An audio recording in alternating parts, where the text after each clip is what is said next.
গরিবের Sajek. Hello everyone, আসসালামু আলাইকুম। আমার মতন যারা এখন পর্যন্ত সাজেক যেতে পারোনি তারা কিন্তু এই গরিবের সাজেক এসে ঘুরে যেতে পারো। সেদিন আমার একমাত্র জামাইকে বললাম চলো আমাকে একটু ঘুরতে নিয়ে যাও। জামাই তো আর সাজেক নিয়ে যাবে না, বললো গরিবের সাজেকে তোমাকে ঘুরাই নিয়ে আসি। তাই তো আমিও চলে গেলাম গরিবের সাজেকে ঘুরে আসার জন্য। আলাকুপ্পার আনসার ক্যাম্পের এই দ্বিতীয় ক্যান্টিনটা একদম কিন্তু সাজেকের মতন, পুরাপুরি সাজেকের মতন না হলেও গরিবের সাজেক কিন্তু বলাই চলে। আমরা যেহেতু গিয়েছিলাম আরো সপ্তাহখানেক আগে, তখন কিন্তু কাজ একদমই কমপ্লিট হয় নাই, তখন মাত্র রেলিং গুলা করতেছিল। আর এই সাইডে দেখলাম কি সুন্দর দোলনাও বসাইছে, আর দোলনার মধ্যে কিন্তু দোল খাইতে ছোট বড় সবারই অনেক পছন্দ, আমারও তো অনেক পছন্দ। আর এই যে কি সুন্দর একটা খেজুর গাছ, খেজুর গাছের সাথে কিন্তু একটা বট পাকড় গাছ হয়েছে, খুবই সুন্দর লাগতেছিল। আর পরিবেশটা এত ভালো লাগে কি আর বলবো।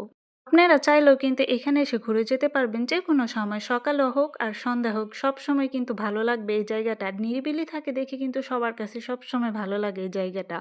সকাল টাইমে আসলে কিন্তু এখানে থেকে সুন্দর তরতাজা শাকসবজি কিনে নিতে পারবেন। এরপরে আমার একমাত্র জামাইকে বললাম আসছি যেহেতু গরিবের সাজেকে, তাহলে তো কিছু খাওয়াতেই হবে তোমাকে।